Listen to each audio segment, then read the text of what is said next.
सुबह जो कुछ मैंने कहा है उस संबंध में बहुत से प्रश्न आए हैं। एक मित्र ने पूछा है कि क्या सारा ज्ञान ही आध्यात्मिक जीवन में बाधा है? क्या शास्त्र व्यर्थ हैं? क्या सिद्धांतों दर्शनों को जो हम जानते हैं उससे सत्य की दिशा में कोई भी अनुभव प्राप्त नहीं होता है? ऐसे ही और भी कुछ मित्रों ने प्रश्न पूछे हैं। एक छोटा सा बच्चा अपने घर के बाहर खेल रहा था। सुबह का सूरज निकला है। सूरज की स्वर्ण जैसी किरणें घर के बगीचे में बरस रही हैं। सुबह की ताजी हवाएं हैं। तितलियां फूलों पर उड़ रही हैं और वो बच्चा घास में लेटा हुआ खेल रहा है। तभी उसे ख्याल आया है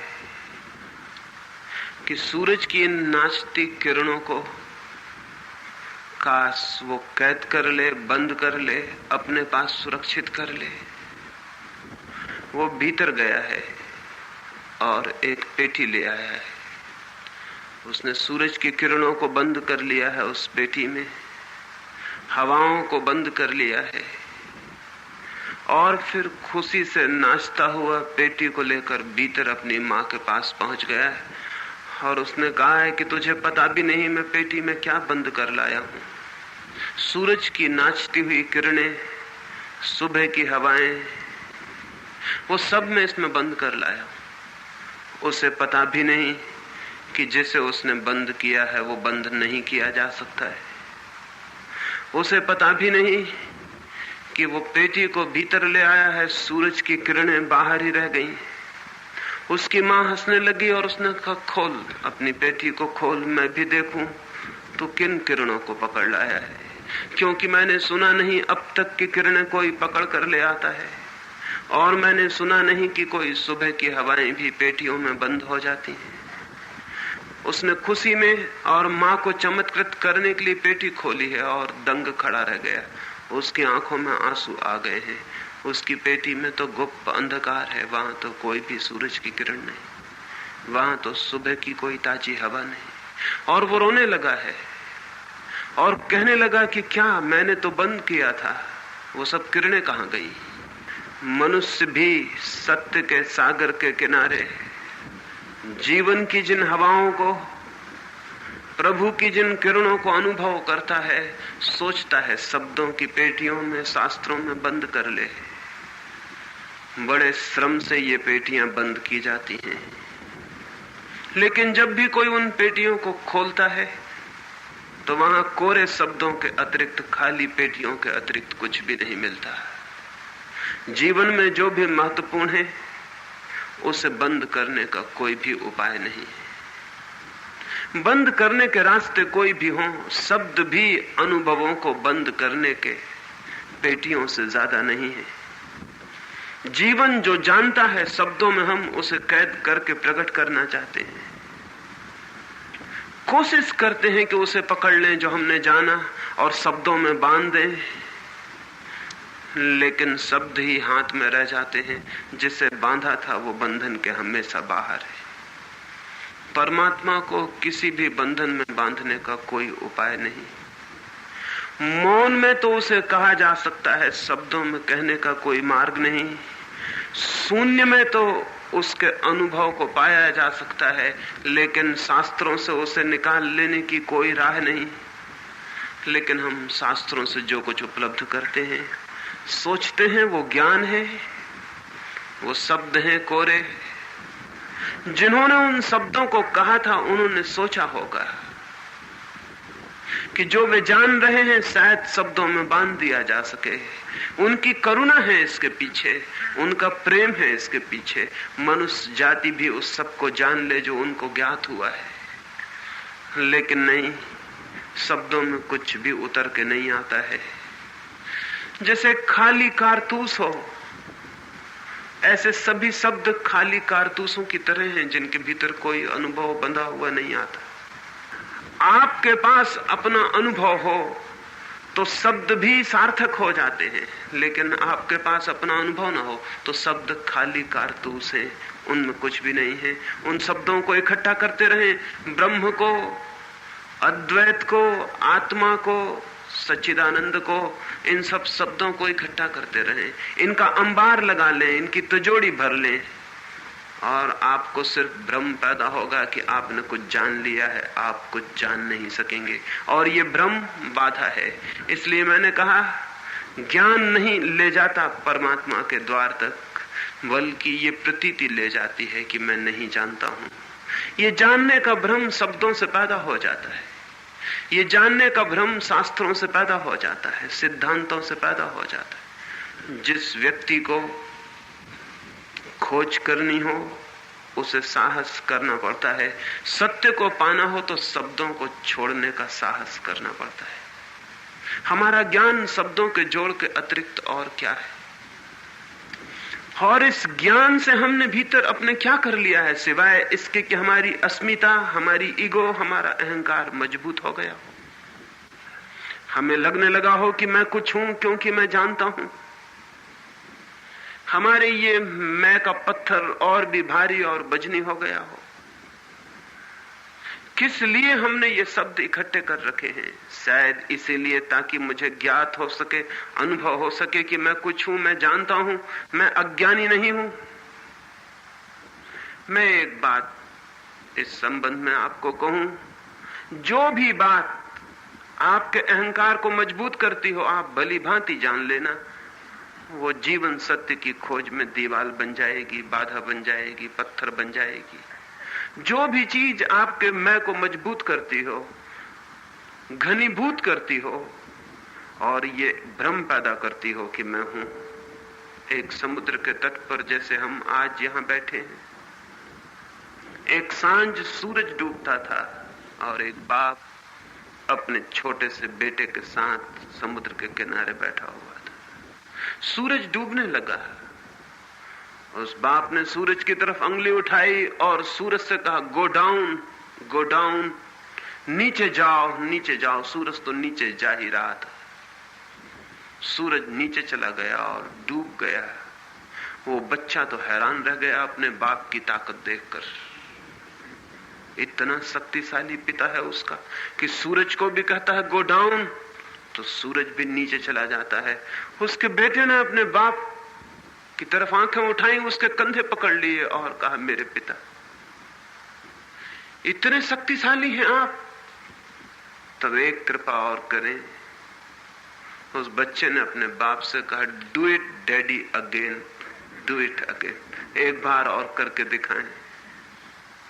उस बाप ने बड़ी कठिनाई अनुभव की होगी, फिर सभी समझदार लोग रास्ते निकाल लेते हैं। उसने कहा, ये ऐसा काम है कि दिन में एक ही बार किया जा सकता, कल सांझ फिर करके दिखाऊंगा।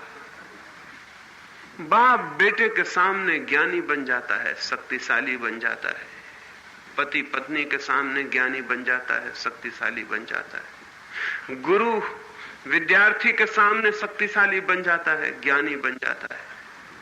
बूढ़े बच्चों के सामने ज्ञान दिखा के अपने अहंकार को भर लेते हैं। लेकिन जीवन को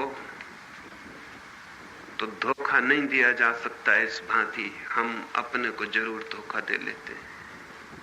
हमारा सारा ज्ञान ऐसा है जिसके पीछे सिर्फ एक बात की कोशिश है कि मैं ये दिखा सकूं कि मैं कुछ हूं, मैं जानता हूं, मैं शक्तिशाली हूं, मैं अज्ञानी नहीं, मैं कमजोर नहीं।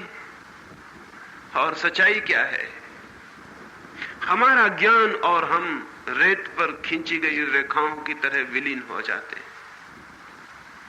हमारा ज्ञान और हम सूखे पत्तों की तरह हवाओं में उड़ जाते हैं और समाप्त हो जाते हैं। हमारा ज्ञान और हम कागज के भवनों की तरह जरा से झोंके में गिर जाते हैं। आदमी का ज्ञान भी क्या हो सकता है? आदमी के खुद के होने की भी क्या सामर्थ्य है और क्या शक्ति है? इस बड़े विराट जगत में आदमी क्या है? आदमी की सामर्थ्य क्या है? चांद तारों को शायद ही पता हो कि आप हैं। चांद तारे बहुत दूर, इन दरख्तों को भी शायद ही पता हो कि आप हैं। दरख्त दूर, इस रेत को शायद ही पता हो कि आप हैं। इस विराट अस्तित्व में आपका, मेरा, हमारा, मनुष्य का होना क्या है? लेकिन मनुष्य ने बहुत से झूठे अहंकार पोषित कर लिए हैं। उनमें एक अहंकार सबसे गहरा और बुनियादी यह है कि हम जीवन की सच्चाइयों को जानते हैं। जीवन की कोई सच्चाई हमें ज्ञात नहीं है।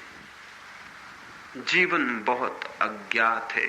एक मित्र ने पूछा है कि यह हो सकता है कि बहुत बड़ी बड़ी चीजें हमें ज्ञात ना हो, लेकिन कुछ चीजें तो मनुष्य को ज्ञात हैं। जीवन में बड़ी और छोटी चीजों का कोई भेद और फासला नहीं। न तो सूरज बड़ा है और न एक छोटा सा दिया छोटा है। एक कंकड़ भी छोटा नहीं है, क्योंकि अस्तित्व की उतनी ही मिस्ट्री, उतना ही रहस्य एक छोटे से कंकड़ में है जितना कि बड़े हिमालय में होगा। एक पानी की बूंद भी उतनी ही रहस्यपूर्ण है जितना हिंद महासागर है। छोटे और बड़े का भेद आदमी की कल्पना में है। अस्तित्व में छोटे और बड़े का कोई फासला नहीं है।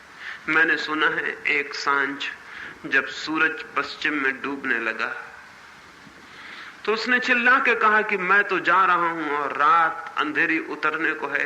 अब मेरी जगह अंधेरे से लड़ाई कौन करेगा, संघर्ष कौन करेगा? चांद चुप रहा, तारे चुप रहे, लेकिन एक मिट्टी के छोटे से दिए ने कहा, मैं रात भर लड़ता रहूंगा जब तक आप वापस न लौट आए। और रात भर एक छोटा सा दिया रात भर अंधेरे से लड़ता रहा। सूरज बड़ा होगा बहुत, लेकिन एक छोटे से दिए के अंधेरे में संघर्ष को देखा है आपने? एक छोटे से दिए की ज्योति को तूफानों में कपते देखा है आपने? उस छोटी सी ज्योति का अपना रहस्य जो किसी सूरज से कम नहीं। उस छोटी सी ज्योति में वो सब छिपा है जो बड़े से बड़े सूरज में होगा या हो सकता है। कौन है छोटा और कौन है बड़ा? एक कवि ने कहा है कि अगर हम एक छोटे से फूल को भी पूरा जान लें तो हम पूरे विश्व को जान लेंगे, पूरे जगत को, पूरे जीवन को। एक छोटा सा फूल, एक घास का छोटा सा फूल भी अगर आदमी पूरी तरह जान ले तो जानने को फिर कुछ भी शेष नहीं रह जाता है। क्या एक बूंद को जान लेने से सागर नहीं जान लिया जाता?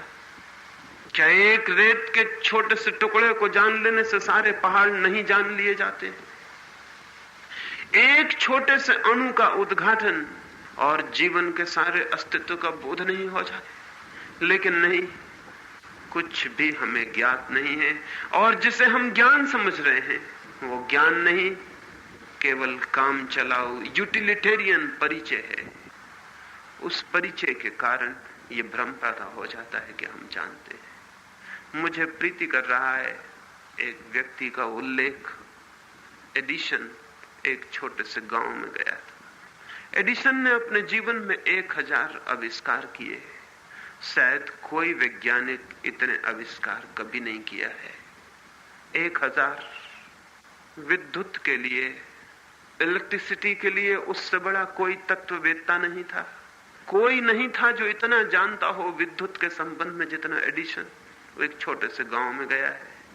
गांव के लोगों को पता भी नहीं कि वो कौन है। गांव के स्कूल में एक छोटी सी एग्जीबिशन, एक प्रदर्शनी चल रही है। स्कूल के बच्चों ने बहुत से खेल खिलौने बनाए हैं। स्कूल के विज्ञान के विद्यार्थियों ने बिजली के भी खेल खिलौने बनाए हैं। छोटी नाव बनाई है, रेलगाड़ी बनाई है, मोटर गाड़ी बनाई है। और बच्चे बड़े आनंद से प्रदर्शनी को, जो भी लोग देखने आए हैं उन्हें समझा रहे हैं एक एक चीज को। एडिसन भी घूमता हुआ उस प्रदर्शनी में पहुंच गया। वो विज्ञान के हिस्से में चला गया। छोटे छोटे बच्चे उसे समझा रहे हैं कि नाव विद्युत से चलती है, ये गाड़ी विद्युत से चलती है। वो खुशी से देख रहा है, अवाक विस्मय से भरा हुआ। वे बच्चे और भी खुश होकर उसे समझा रहे हैं। तब अचानक उस बूढ़े ने उन बच्चों से पूछा, ये तो ठीक है कि तुम कहते हो ये विद्युत से चलती है, ये मशीन, ये नाव, ये गाड़ी, लेकिन मैं अगर तुमसे पूछूं तो तुम बता सकोगे क्या? एक छोटा सवाल मेरे मन में आ गया, व्हाट इज इलेक्ट्रिसिटी? विद्युत क्या है, बिजली क्या है? वे बच्चे बोले, बिजली? हम नाव तो चलाना जानते हैं बिजली से, लेकिन बिजली क्या है ये हमें पता नहीं। हम अपने शिक्षक को बुला लाते हैं, वे अपने शिक्षक को बुला लाए हैं, और एडिशन ने उनसे भी पूछा है कि व्हाट इज इलेक्ट्रिसिटी। शिक्षक भी हैरान हो गया, वो विज्ञान का स्नातक है, ग्रेजुएट है। उसने कहा ये तो हमें पता है कि विद्युत कैसे काम करती है, लेकिन ये हमें कुछ भी पता नहीं कि विद्युत क्या है। लेकिन आप ठहरे, हमारा प्रिंसिपल तो डीएससी है, वो तो विज्ञान का बहुत बड़ा विद्वान, हम उसे बुला लाते। वो अपने प्रिंसिपल को बुला लाए हैं, और एडिशन का किसी को पता नहीं कि सामने जो आदमी खड़ा है वो विद्युत को सबसे ज्यादा जानने वाला आदमी। वो प्रिंसिपल आ गया है, उसने समझाने की कोशिश की है, लेकिन एडिशन पूछता है, मैं ये नहीं पूछता कि बिजली कैसे काम करती है, मैं ये नहीं पूछता कि बिजली किन किन चीजों से मिलकर बनी है, मैं ये पूछता हूं कि बिजली क्या है। उस प्रिंसिपल ने कहा, क्षमा करें, इसका तो हमें कुछ पता नहीं। वो सब बड़े पसोपेश में, बड़ी चिंता में पड़ गए। तब वो बूढ़ा हंसने लगा और उसने कहा, शायद तुम्हें पता नहीं, मैं एडिशन हूं और मैं भी नहीं जानता हूं कि बिजली क्या है। ये विनम्रता, ये ह्यूमिलिटी सत्य के शोधक के लिए पहली शर्त है। एडिशन कह सकता है कि मैं भी नहीं जानता हूं कि विद्युत क्या है। ये धार्मिक चित्त का लक्षण है, रिलीजियस माइंड का लक्षण है कि वो जीवन के इस अनंत रहस्य को स्वीकार करता है। जो व्यक्ति जीवन के रहस्य को स्वीकार करता है, वो व्यक्ति अपने ज्ञानी होने को स्वीकार नहीं कर सकता है, क्योंकि ये दोनों बातें आपस में विरोधी हैं। जब कोई कहता है मैं ज्ञानी हूं, तब वो ये कहता है कि जीवन में अब कोई रहस्य नहीं, मैंने जान लिया है। जिस बात को हम जान लेते हैं उसमें फिर कोई रहस्य, कोई मिस्ट्री नहीं रह जाती। जो व्यक्ति कहता है मैं नहीं जानता हूं, वो ये कह रहा है कि जीवन एक रहस्य है, जीवन एक अनंत रहस्य है। व्यक्ति के अज्ञान पर मेरा इतना जोर क्यों है? ये जोर इसलिए है ताकि जीवन की रहस्यमयता, जीवन का मिस्टीरियस होना आपके स्मरण में आ सके। ज्ञानी के लिए कोई रहस्य नहीं है। जहां हमने जान लिया वहां रहस्य समाप्त हो जाता है। हजारों वर्षों से धर्म शास्त्रियों ने मनुष्य के रहस्य की हत्या की है। वे हर चीज को ऐसा समझाते हुए मालूम पड़ते हैं जैसे जानते हो। उनसे अगर पूछो कि दुनिया किसने बनाई, तो उनके पास रेडीमेड उत्तर तैयार है। वे कहते हैं कि ईश्वर ने बनाई। वे यहां तक बताते हैं उनमें से कुछ कि 6 दिन तक उसने दुनिया बनाई, फिर 7वें दिन विश्राम किया। उनमें से कुछ ये भी कहते हैं कि तिथि तारीख भी बताते हैं कि आज से इतने हजार वर्ष पहले फला सन में, फला तिथि में, ईसा से 4000 वर्ष पहले पृथ्वी बनाई गई, जीवन बनाया गया। वे हर चीज का उत्तर देने के लिए हमेशा तैयार हैं। मनुष्य कैसे जान सकता है कि जीवन कब बनाया गया और कैसे बनाया गया? मनुष्य तो जीवन के बीच में स्वयं आता है, वो जीवन के प्रारंभ को कैसे जान सकता है? सागर की एक लहर कैसे जान सकती है कि सागर कब बना होगा? सागर के होने पर ही लहर उठती है। सागर जब नहीं था तब लहर भी नहीं हो सकती है, तो लहर कैसे जान सकती है? मनुष्य कैसे जान सकता है? कोई भी कैसे जान सकता है कि जीवन कब और कैसे पैदा हुआ है? लेकिन नहीं, ज्ञानियों का दंभ बहुत मजबूत है। वे हर चीज का उत्तर देने को हमेशा तैयार हैं। ऐसा कोई प्रश्न नहीं जिसके लिए वे इंकार करें। ऐसा कोई प्रश्न नहीं जिसके लिए वे कहें कि हम नहीं जानते। आप कोई भी प्रश्न लेकर चले जाएं, धर्म शास्त्रियों के पास हमेशा उत्तर तैयार हैं। इसलिए मैं आपसे कहता हूं, एक वैज्ञानिक तो शायद कभी जीवन के सत्य के करीब पहुंच जाए, क्योंकि वैज्ञानिक मन में एक ह्यूमिलिटी है, एक विनम्रता है, लेकिन धर्मों के पंडित कभी परमात्मा के पास नहीं पहुंच सकते, क्योंकि उनके पास हर बात का उत्तर है, हर बात का ज्ञान है। वे सर्वज्ञ हैं, वे सभी कुछ जानते हैं। उनकी सर्वज्ञता जीवन के रहस्य को नष्ट कर रही है, इसका उन्हें कोई ख्याल नहीं। आदमी के जीवन से धर्म इसी तरह धीरे धीरे क्षीण होता गया है। अगर मनुष्य को वापस धर्म की दिशा में ले जाना हो तो उसके रहस्य को फिर से जन्म देने की जरूरत है। इसलिए मैंने सुबह आपसे कहा, आदमी को अपने अज्ञान का बोध होना चाहिए। ये बोध अत्यंत अनिवार्य है। इस बोध के बिना कोई गति नहीं हो सकती। एक मित्र ने पूछा है कि ऐसी परिस्थितियां होती हैं कि उसमें हम साधना नहीं कर सकते हैं।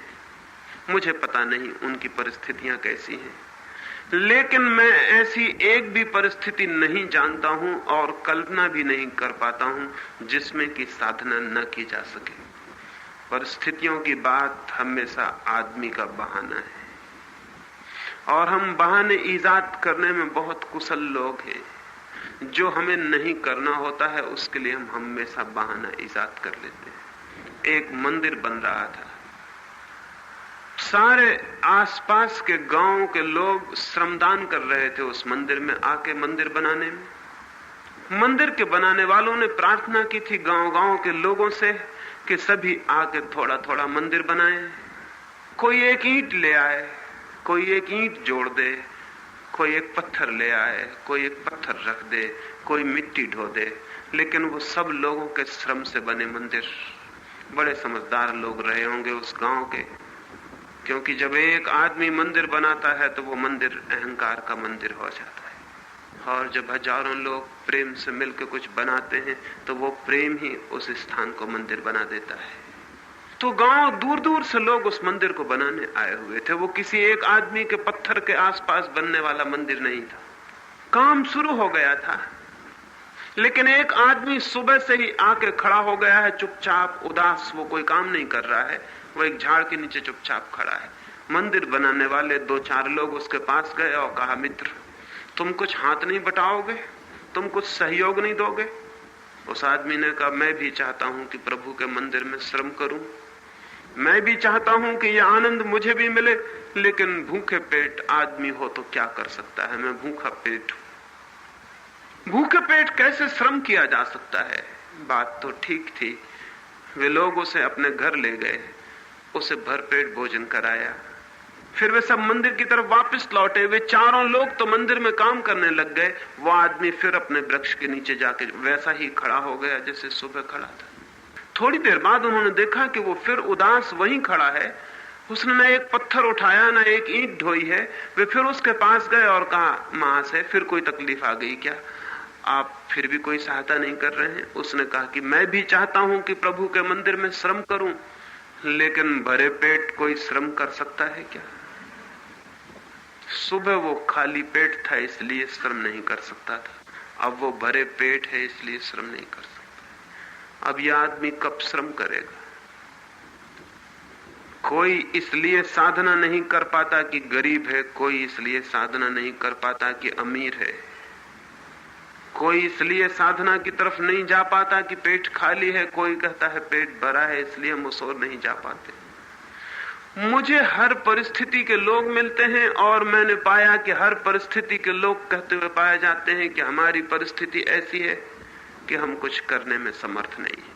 अब तक मुझे एक आदमी नहीं मिला जिसने ये कहा हो कि मेरी परिस्थिति ऐसी है कि मैं करने में समर्थ हूं।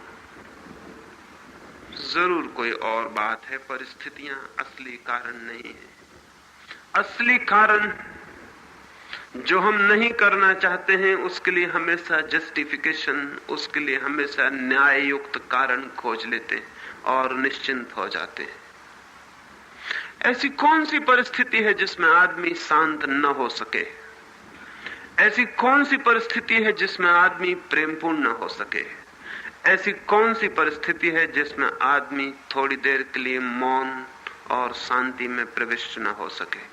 हर स्थिति में, हर परिस्थिति में वो होना चाहे तो बिल्कुल हो सकता है।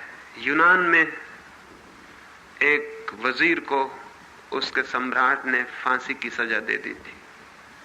सुबह तक सब ठीक था, दोपहर वजीर के घर सिपाही आए और उन्होंने घर को चारों तरफ से घेर लिया और वजीर को भीतर जाके खबर दी कि आप कैद कर लिए गए हैं और सम्राट की आज्ञा है कि आज संध्या आपको फांसी दे दी जाएगी 6 बजे। वजीर के घर उसके मित्र आए हुए थे। एक बड़े भोजन का आयोजन था, वजीर का जन्मदिन था। वो एक बड़े संगीतज्ञ को बुलाया गया था। वो अभी अभी अपनी वीणा लेकर हाजिर हुआ था। अब उसका संगीत शुरू होने को था। संगीतज्ञ के हाथ ढीले पड़ गए। वीणा उसने एक और टिका दी। मित्र उदास हो गए, पत्नी रोने लगी। लेकिन उस वजीर ने कहा 6 बजने में अभी बहुत देर है, तब तक गीत पूरा हो जाएगा, तब तक भोज भी पूरा हो जाएगा। राजा की बड़ी कृपा है कि 6 बजे तक कम से कम उसने फांसी नहीं दी। लेकिन वीणा बंद क्यों हो गई?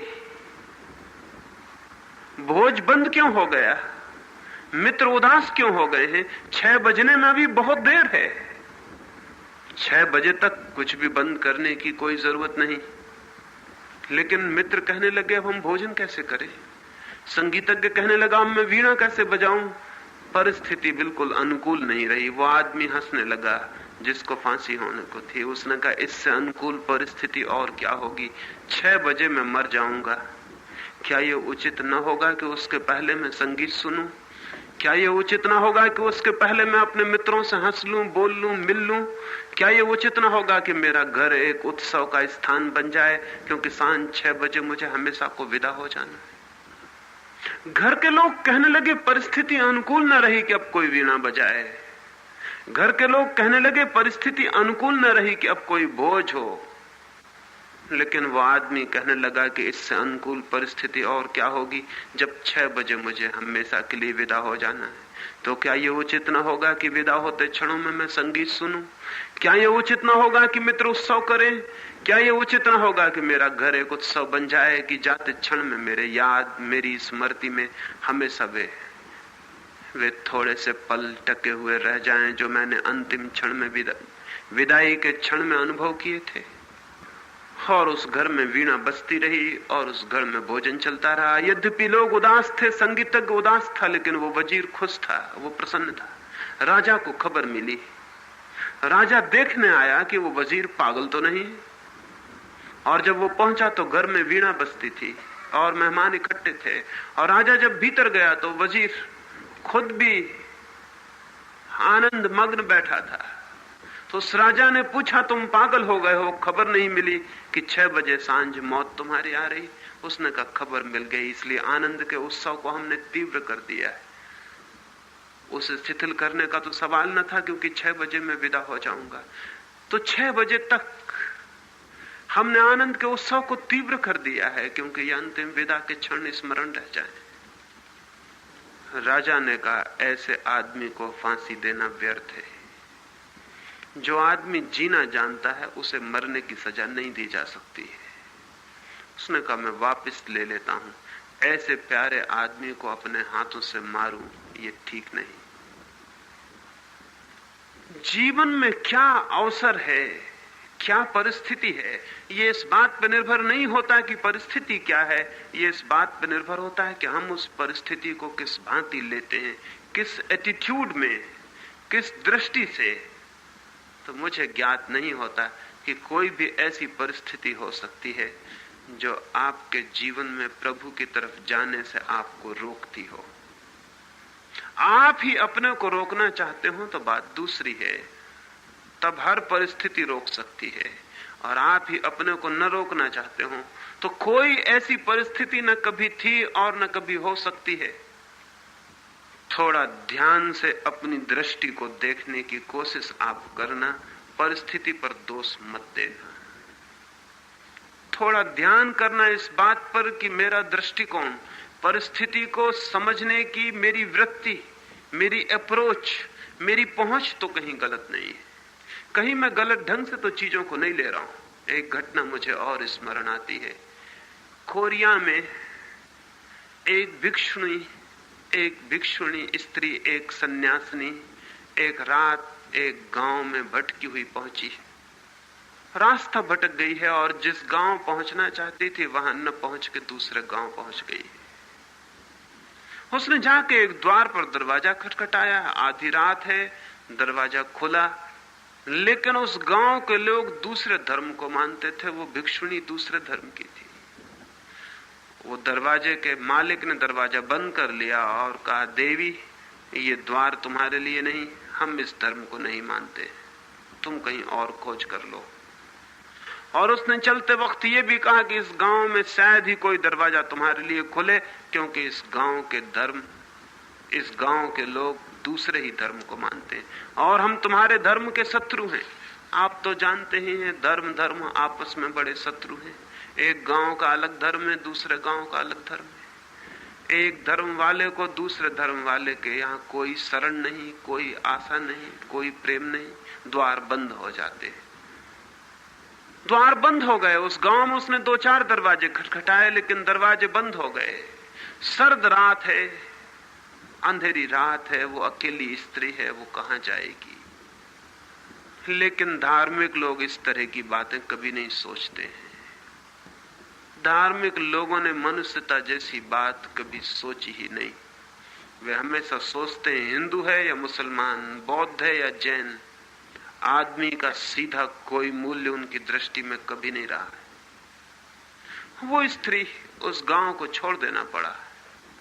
आधी रात वो जाके गांव के बाहर एक वृक्ष के नीचे सो गई। कोई 2 घंटे बाद ठंड के कारण उसकी नींद खुली। उसने आंख खोली, ऊपर आकाश तारों से भरा है। उस वृक्ष पर फूल खिल गए हैं, रात के खिलने वाले फूल। उनकी सुगंध चारों तरफ फैल रही है। वृक्ष के फूल चिटक रहे हैं, आवाज आ रही है और फूल खिलते चले जा रहे हैं। वो आधा घड़ी तक मौन उस फूल को, उन वृक्ष के फूलों को खिलते देखती रही, आकाश के तारों को देखती रही।